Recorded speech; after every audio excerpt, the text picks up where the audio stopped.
Hello, everybody, and welcome to AppLife Digital Solutions' new YouTube channel. We're sitting here with CEO Matthew Reid, and today we're going to hop into his background and everything. But also, as the videos go along, we're going to dive into the company. We'll talk about industry updates. We'll answer any questions you guys got for us, so don't afraid to send them over. But for now, Matthew, how are you doing?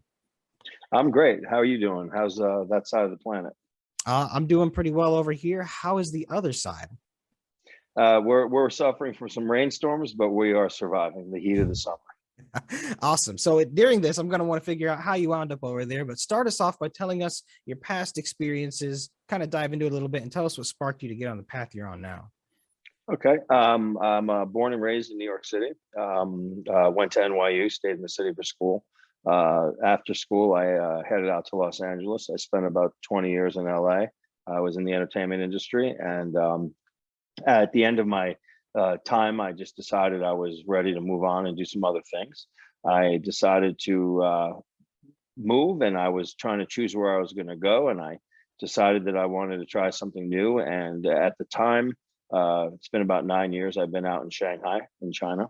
And at the time, China was going through something. It was the largest migration of humans in the history of the world. They had about 400 million people moving from Western China to the eastern seaboard of China. Primarily people that were farmers and lower income people, but they were moving to the big cities. And there are something like 11 cities on the coast of China with more than 13 million people. And Shanghai at the time had about 21 million people, and it growing very rapidly. And they expect Shanghai to hit about 40 million in the next 5 years. It's already at about 25, 26 million. And I just decided that I was going to make a move to a place where there was a lot happening and a lot of opportunity. And I had started raising capital for film and television projects, and some of the money was coming out of China specifically, Asia in general, but China specifically. So I decided to base myself over here and see how it went. And when I got here, it was very fast moving, and it was an interesting business to be in, but sort of boring. And I was introduced to some people that were developing some e-commerce and cloud-based business type platforms. And I found that to be a lot more interesting because of you can be a little bit more creative and develop things and create new businesses. And I sort of had that entrepreneurial bug bite me. Okay. And we started APPLife Digital Solutions. Interesting. So you wound up over in China. Well, give me the timeline on this again. Like, how long have you been in China? 2012. It's just 9 years. Last month. Interesting. So you're over there, you start building this app. Tell me about some of the people you started working with and so on, and tell me how the idea came about.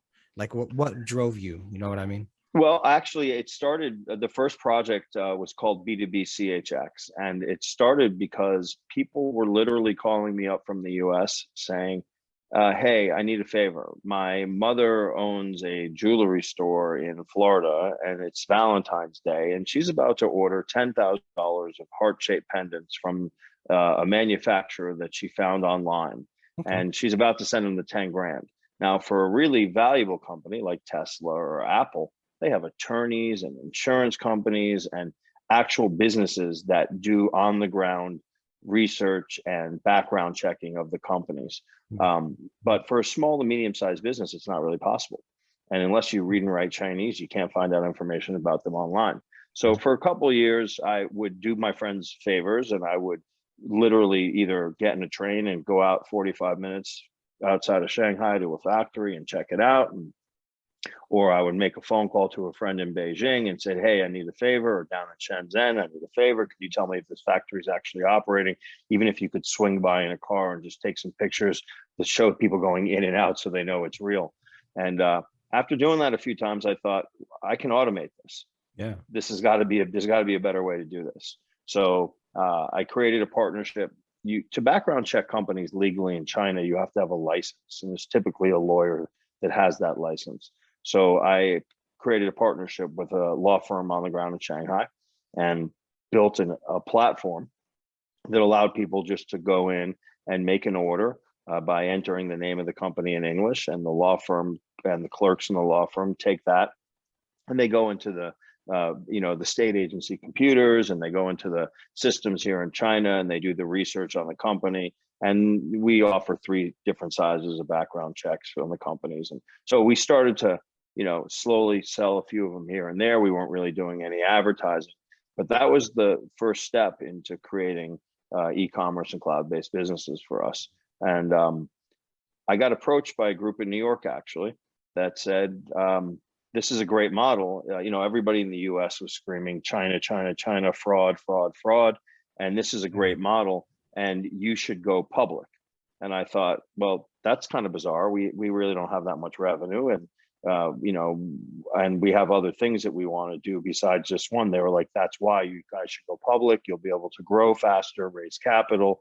The company will expand. And that's was sort of our first step. And we went through the process of, listing, and started to develop a couple of other projects. And here we are today with 3 market-ready cloud-based e-commerce platforms. And the model has sort of evolved, the company model. And we're sitting where we are today from that first initial project that we started. Yeah, it's really interesting thinking back to how you first described that, how it's like, okay, well, here you got 2 groups of people that would both benefit from doing business together, right? Everybody would benefit from that transaction going through nice and smooth. But there needs to be a level of validation, and you can't just walk down the road to find them if they're on the other side of the world again. Exactly. So you definitely were fulfilling a service there, an important needed service, but you kind of recognized pretty quickly that it wasn't efficient sending someone out to verify that stuff. No, not at all. And, So, even more, oddly enough, businesses in China are overwhelmingly honest. And there's very little percentage wise. It's a very small group of people committing fraud or scamming people, but because they have a big bullhorn and platform about it, one small group commits fraud or does something that they shouldn't be doing, or something unscrupulous, whatever it is, it ends up turning into, that's what doing business with China in China's like. So all the other companies, I would say 98.5% of them, or 99% of them, that are honest, hardworking business people, they suffer because of the small percentage of people that. So this was really a way for them to say to clients and prospective clients, hey, listen, here's a third party that has a really inexpensive, cost-effective, quick and easy way for you to verify that we're honest and we do a good job. And that's really what, that's really the response that we started getting from the family-run factories and the family-owned businesses here. It was like, they really liked us. They thought it was a great model for them. Yeah, I think there's definitely a bit of a Western bias when it comes to ideas of products that come from overseas places, and especially China. And I think that's getting better. I think that is getting better versus the past. And I guess companies like yours really play a role in that, I would say, to a large degree, which is great. Absolutely. Yeah, it's important not to judge the whole bunch by a couple bad actors in anything.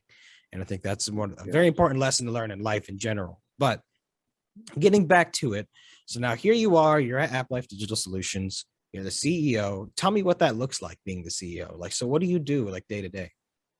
I wear a lot of hats in the company as the CEO. I'm basically running the daily operations, right? I have to oversee the daily operations, even if we have other people that are working for us and doing other parts of the project. I have to make sure my name's on it. I have to make sure that I review everything and sign off on everything.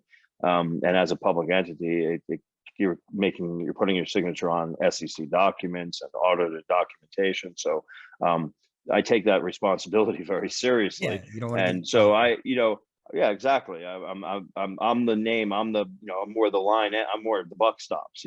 So I have to make sure that everything that's happening is sort of happening the way it's supposed to happen. And I have a really great group of people working and doing things, but I'm still, sitting on top of that pile. And so I'm overseeing the operations that we have here in China, which is just tech and development. That's the only thing we really have here. Our platforms are built for the rest of the world really to use and operate. So I'm overseeing the tech team and the developers. They have a very unique class of developers here. They're some of the best coders and developers in the world in China, because China was closed off for so long. Even when they were legally and politically opened, they've still been trained to sort of stay within the borders of the country for a lot of things. So when that happens, when you operate within a bubble like that, things happen at a much different pace, much faster. They take technology that they see in other parts of the world, and they start with a new project and they build it out. So they do things at a much faster pace. So I'm overseeing that stuff here in China, but then the operations of the entity is a U.S. entity. The operations are all in the U.S. We have our office in San Francisco. We have a couple people there. We have people in New York. We have people operating in our SEC council, and the standard vendors that a public entity has are all over the country. So I'm not only sitting on top of the operations on a day-to-day basis here in China, but I'm also overseeing the operations of the company and the public entity. Yeah. So it's there's a lot happening, right? So there's a lot going on. I have long days, but it's every second of it is worth it. Things that I don't know, I'm learning from fantastic people that I have surrounded myself with. Yeah. That's one of the benefits of this company that we built, is there's a team of people that I'm working with that sometimes I shake my head and I realize that I have an encyclopedia of information around me. So I allow them to teach me in a lot of cases. Yeah, when you have the CEO role, your job is not to know absolutely everything. You hire experts, right? You get people absolutely cover your weaknesses, and you cover theirs, and you perform well. And when you're running a public company, there's kind of like those two sides to it, right? You got the private business, like obviously you need to keep the business going forward and growing, but there's also the public side, as you had said, all the documentation, getting things going, getting people interested in the business. Definitely wearing a lot of hats, especially in any smaller one. You got to be very flexible, and that seems to be about the role you're fulfilling there. So that's great. On the next one, we can dive a lot deeper into the company itself, but I think we did pretty good on this one, explaining your past and everything. Is there anything else you want to add about yourself that people should know? No, I mean, I don't think I'll be living on this side of the planet forever. I'm married and have a child, and I think that at some point we're going to make our way back to the U.S. It might be a few years down the road, but I think that the experience that I've gotten, living outside of the country for the last 9 years is invaluable. It's an education in itself. I've always traveled a lot, but actually living and settling in another part of the world, it teaches you a lot, and like you said, the way we built the company reflects a lot of that. And maybe when I was younger, I would have tried to do more than I was actually capable of. But as I've gotten older and the experiences I've had living abroad, I learned that, you surround yourself with fantastic minds, and your mind grows as well. And that's sort of where we are. Wonderful. Wonderful. Well, Matthew, thank you so much for coming on. Thank you for sharing your past. Oh, thank you. And thank you. Thank you, everybody else, for also watching. If you have any other questions for Matthew, what he likes to do, or what sparks him in other parts of life, or just anything in the company, let us know. We'll happily dive into it for you. So don't be afraid to leave a comment below. But for now, stay tuned, and we'll get you some more exciting content as soon as it comes along the wire. Matthew, take it easy. Thanks. Have a good day.